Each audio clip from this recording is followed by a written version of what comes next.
The Iraq War. It went on for nearly 9 years. It cost $2 trillion, and it took the lives of more than 4,400 American service members. When the dust finally settled, one single massive question was left hanging in the air. Why? Why do we fight this war? And the even tougher question, was it worth it? Now, to even start to unpack that, we have to rewind the clock. You see, this war didn't just pop up out of the blue. It was really born from a moment of incredible national trauma. You know exactly what I'm talking about. September 11th, 2001. That one day changed everything. America went from peacetime to wartime in a flash. And the first move? Well, that was pretty straightforward. Invade Afghanistan, go after al-Qaeda. But pretty soon, the Bush administration's focus started to expand. By early 2002, President Bush gave his State of the Union address, and he named names. He called out Iraq, Iran, and North Korea as an axis of evil.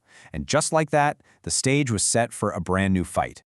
Okay, so now all eyes are on Saddam Hussein. The administration needed to convince not just Americans, but the entire world that this was necessary. And they did it by building a case based on 3 main arguments.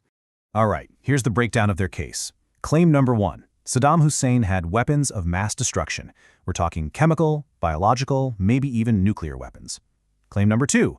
He was in cahoots with al-Qaeda, the group that attacked us on 9/11. And claim number 3. The real kicker. This combination of WMDs and terrorists made him a direct, immediate threat to, well, everyone. And look, this wasn't just a message coming from inside the White House. It was being echoed by influential people all over. Take this quote from Benjamin Netanyahu, for example, testifying before the U.S. Congress. It created this powerful chorus, right? Everyone seemed to be singing from the same hymn sheet, which built this incredible sense of urgency. It felt like a done deal. Then came the big show, the moment this whole case for war really went global. It was at the United Nations, February 2003. The Secretary of State, Colin Powell, a very respected figure, gets up and gives this incredibly dramatic presentation. He's showing satellite photos, intelligence reports, all pointing to these supposed weapons facilities. It was the big push to get the world on board. But here's the thing we all know now. So much of that intelligence was just bad, seriously flawed. Some of it was completely, totally wrong.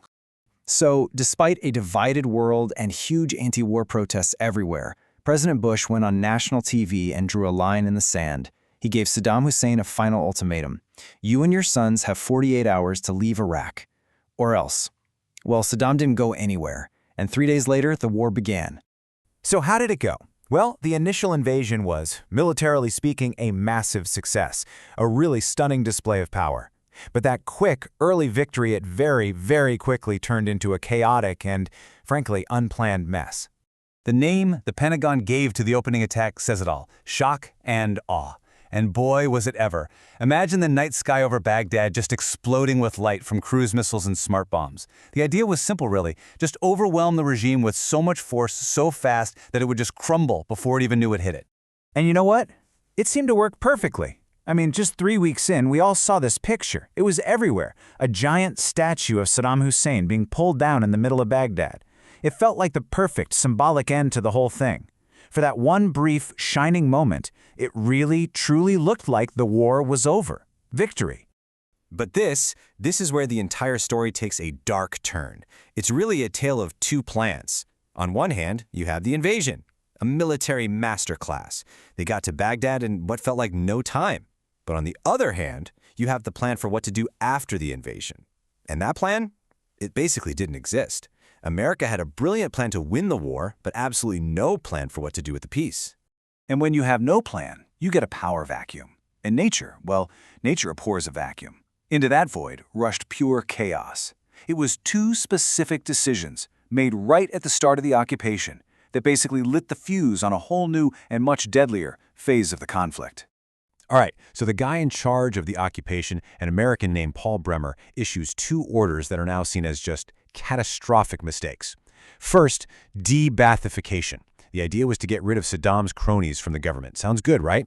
But what it actually did was instantly fire about 100,000 people, teachers, engineers, managers, who knew how to run the country. Okay, bad start. Then he completely dissolved the Iraqi army. Again, the idea was to get rid of a threat, but what it did was put hundreds of thousands of trained, armed soldiers out of work overnight. So, in just 2 moves, you've created a massive angry, unemployed army. And guess what? They became the core of the insurgency.